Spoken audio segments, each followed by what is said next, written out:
And rather than sit around, we've got them all together today to talk to Angela and to me and to Rachel Reed.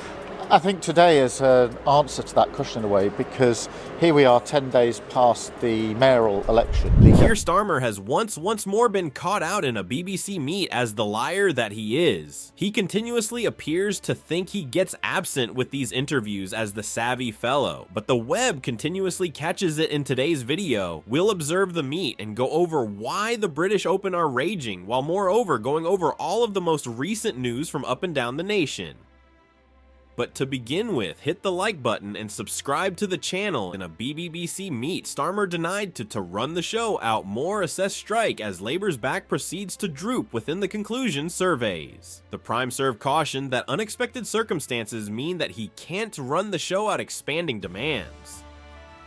Starmer told the BBC it isn't his arrange to force more assess rises, but pointed to COVID-19 widespread and Ukraine war as illustrations of unforeseen worldwide occasions that would drive him to alter course. Chancellor Rachel Reeves told a Confederation of British Industry CBI conference at the conclusion of November that she would not be coming back with more borrowing or more charges. In any case, Starmer denied to rehash this promise on November 27th when he was inquired to do so by KMI Bono, the pioneer of the resistance at Prime Minister's questions after being pushed on the issue. However, once more have I observed...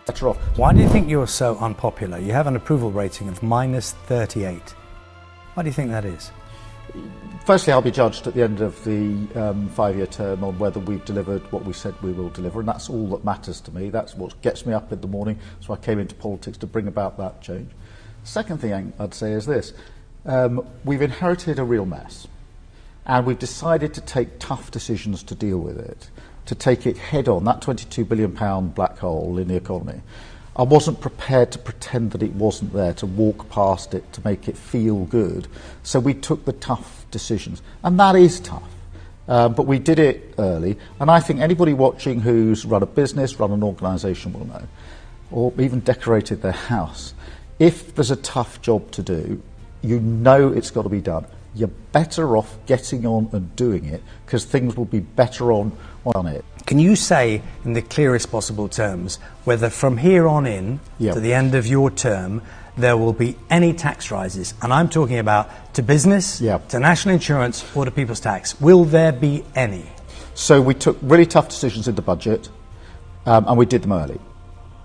And we stabilised the economy, and that was tough. And I don't want to in any way suggest that we're going to keep coming back for more, because that isn't the plan. That so no more tax rises. So we did the tough stuff in order to stabilise, because what individuals and particularly businesses have said to me is, look, do the tough stuff, but then we need the degree of certainty. We need to know that things aren't going to materially change. So that's the approach we've taken.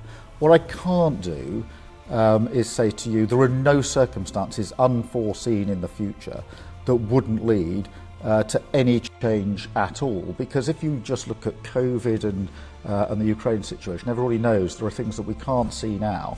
But I can tell you our intention was to do the tough stuff in that budget and not to keep coming back, to stabilise, so businesses could know, well, look, it's tough but fair, but at least we know now with certainty and we can plan. That's the mindset that we brought.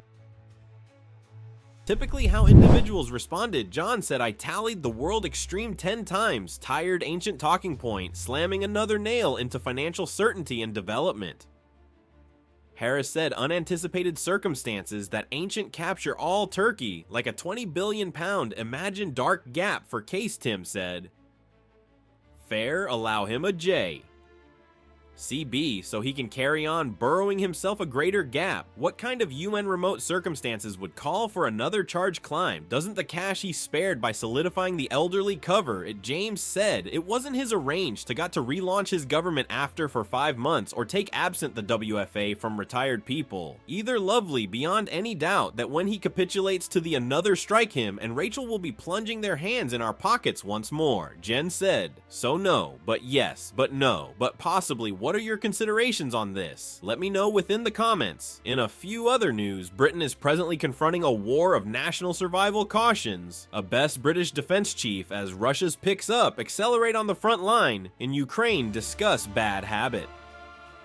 Marshal Sean Bell's chilling appraisal comes hours after President Vladimir Putin denounced the West of pushing the world towards worldwide struggle by intentionally heightening the war in Ukraine of extraordinary concern. Normally is the circumstance within the European locale, and specific in Ukraine, Western nations are purposely raising pressures. It is them who are dependable for the display day catastrophe, and they proceed disturbing the circumstance. Putin told Assembly of the Preeminent State Committee of the Union State of Russia and Belarus, concurring to TASS Russia's state news organization.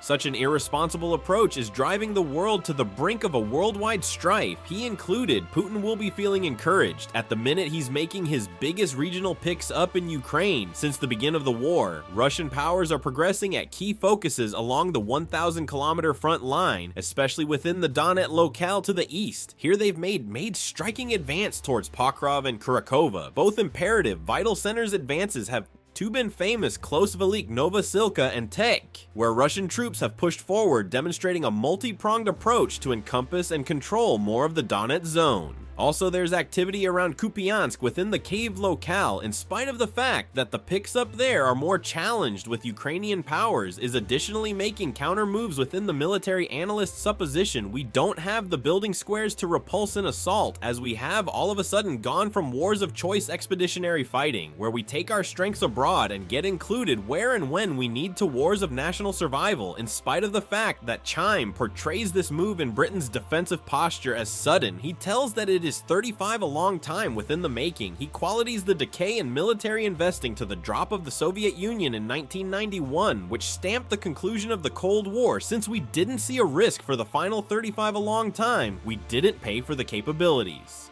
Chime said the discuss bad habit Marshall Review's days went through at RAF Beaton Heath, his ancient flying prepare base. The Lincolnshire base housed Bristol Blood Dog surface to air SAM rockets from 1983 to 1989. The UK's primary discuss defense weapon is not in dynamic benefit or beneath current speculation. For sending by the UK, the RAF resigned the Blood Dog in 1991 with the disintegration of the Soviet Union, checking the conclusion of its operational part against high-flying aircraft. Does he have a point? The UK government, beneath weight to decrease open investing, saw defense as in range where cuts can be made without prompt risk to national security due to the modern geopolitical reality that, taken after the conclusion of the Cold War, the British Army's workforce quality saw a considerable diminishment over this same period. By 2024, the full-time quality of the British Armed Force was detailed to be around 72,500 faculty, which marks a critical diminish from the conclusion of the Cold War. The numbers demonstrate a lessening of over half since the early 1990s. This scaling down was portion of the broader peace profit mindset, where military uses were cut due to the seen diminish in worldwide dangers. Post-Cold War Britain has committed to expanding its military investing. Previous Prime Serve Rishi Sunak declared a range to extend defense investing to 2.5% of GDP by 2030, which was depicted as the greatest reinforcing of the UK's national defense in an era. This speculation is woefully required. Later reports propose that the UK's defense capabilities, especially discussed defense and coastal defense, are wafer lean, with the complete British Armed Force possibly enduring as it were 6 months to a year in a huge scale struggle. What are your considerations on what we talked about in today's video? Let me know down within the comments segment underneath. On the off chance that you've not, however, as of now, make beyond any doubt you are doing, drop a like on this video and subscribe to the channel for more British political substance. Thank you, beware, farewell.